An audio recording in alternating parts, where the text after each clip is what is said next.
প্রতিবারের মতো এবার আর বনগাঁ পেট্রাপোলের নো ম্যানস ল্যান্ডে আয়োজিত হলো না অমর একুশের যৌথ ভাষা দিবস পালন। প্রতিবার 21শে ফেব্রুয়ারি দিনটিতে উত্তর চব্বিশ পরগনার ভারত বাংলাদেশ সীমান্ত পেট্রাপোলের নো ম্যানস ল্যান্ডে দু দেশের ভাষাপ্রেমী জনপ্রতিনিধিদের উপস্থিতিতে অস্থায়ী শহীদ বেদিতে মাল্যদান করে মিষ্টি বিতরণের মধ্যে দিয়ে এই দিনটিকে উদযাপন করা হতো। তবে এবারের ছবিটা একদমই আলাদা। ভাষা দিবস উদযাপন হলো না নো ম্যানস ল্যান্ডে। দুই দেশে ভাষা দিবস পালন হলেও তার নো ম্যানস ল্যান্ডের কিছুটা দূরত্বেই পালন করা হয়। যদিও ওই দিনটিকে স্মরণে রাখতে এপারে স্থানীয় ছয়ঘরিয়া পঞ্চায়েতের তরফে ভাষা দিবসের অনুষ্ঠান করা হয়।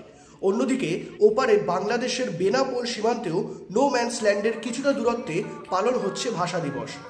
প্রতিবারের মতো দু দেশ যৌথ উদ্যোগে এই দিনটি পালন না হওয়াতে মন ভার এপার বাংলার ভাষাপ্রেমী মানুষদের।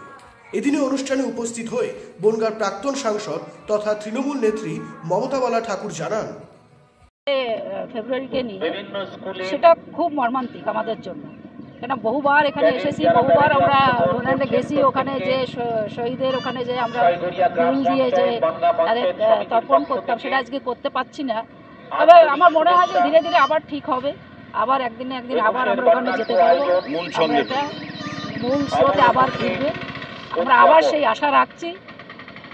এটা কেন হচ্ছে না, বাংলাদেশে তো তোমরা দেখছো যে রাজনীতির কারণে তারা আজকে সেখানে যেভাবে অত্যাচার হচ্ছে, বিশেষ করে হিন্দুদের উপরে, এবং বাংলাদেশের অবস্থা তো সবাই জানে, এটা তো আমাদের থেকে তোমরাই বেশি জানো। তো সেটা তাদের দেশের অভ্যন্তরীণ জিনিস। এবং আজকে আন্তর্জাতিক ভাষা দিবস বাঙালির এই যে 21শে ফেব্রুয়ারি, তো এটা কখনোই ভোলা যায় না।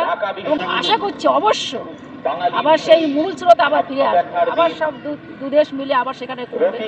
এটা আমাদের আবেগ, বাঙালির আবেগ, দু দেশের আবেগ, এটা অবশ্যই থাকবে। এয়ার ইনফ্রাস্ট্রাকচারের উদ্যোগে অহনা অ্যাপার্টমেন্ট বারাসাতের হৃদয়পুরে নৃপেন ঘোষ সরণিতে তৈরি হচ্ছে নতুন আবাসন প্রকল্প।